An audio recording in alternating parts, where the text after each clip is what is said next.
everyone, my name is Lidia Lobo, and in this video I will be explaining 3 activities based on 3 different methods for teaching English. So let's start with the first one. In the first activity, I will be working with the total physical response. The objective here is that at the end, students will be able to demonstrate the use of the present continuous to talk about playing different sports. I will use flashcards as materials, and these flashcards include sports such as football, basketball, baseball, volleyball, tennis, golf, cycling, and swimming. Now, first I have to introduce the vocabulary, and I will do it through flashcards. I will add out of each of the sports I have on the flashcards, and I will have the students say them out loud with me as well. When I have made sure my students master the vocabulary they have to use, I will divide the class into 2 teams. A few students per team have to pass in front and take a flashcard. And with that flashcards, these students have to pantomime the actions or the movements involved in playing that specific sport so that their teammates can guess what it is. Remember that these students have to work with the present continuous tense, so when answering, the teammates have to say, you are playing and the specific sport. So if the student is doing the action of playing volleyball, his or her teammate have to answer saying, you are playing volleyball or you are playing football.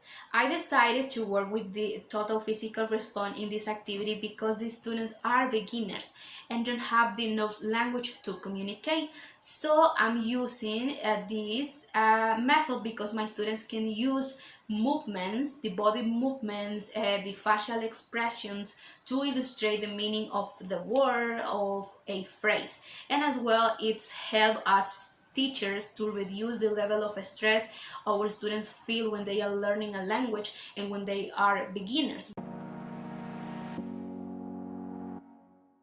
In the second activity, I will be working with the audiolingual method, and the objective is that at the end, students will be able to express orally what vegetables they like. I will use flashcards for developing this activity. Well, first I will introduce the vocabulary of vegetables through the flashcards, and once they have mastered the vocabulary, I will start with the activity. And this activity consists on substitution drills. So it means that I will give my students a phrase and I will be changing some elements of that phrase so that my students can substitute. And while they are substituting, they are learning the structure or the pattern of this phrase. For example, if I say my students, I like broccoli, my students will repeat, I like broccoli. And then I will change the vegetables. So they have to say, I like carrots. And in that way, I will develop the activity. I like potatoes. Another variation of this activity is that I can change the subject or the pronoun of the phrase. So for example, I will say, Monica likes potatoes. My students will repeat, Monica likes potatoes. And then I will change the flashcards and I will change the name. So I will say, Tom likes tomatoes. Tom likes tomatoes. And then my students, I will change the name again and I will say, Anna. And my students have to say, Anna likes eggplants. And in that way, I will continue with the activity. Now, as students, I decided to use substitution drills, and in this case, the audiolingual method, because this allows me to teach my students how to use a structure pattern properly. And these substitution drills help students to reinforce that knowledge, and is one of the most features of the audiolingual method as well. In the third activity, I will be working with the communicative language teaching. The objective for this activity is that at the end, students will be able to describe directions of building and places in town. The material will be a map image. To accomplish or to achieve this objective, students will get together in pairs, and each pairs will be provided with a copy of this map image in which they will be able to identify different buildings such as hospital, a school, a library, among others.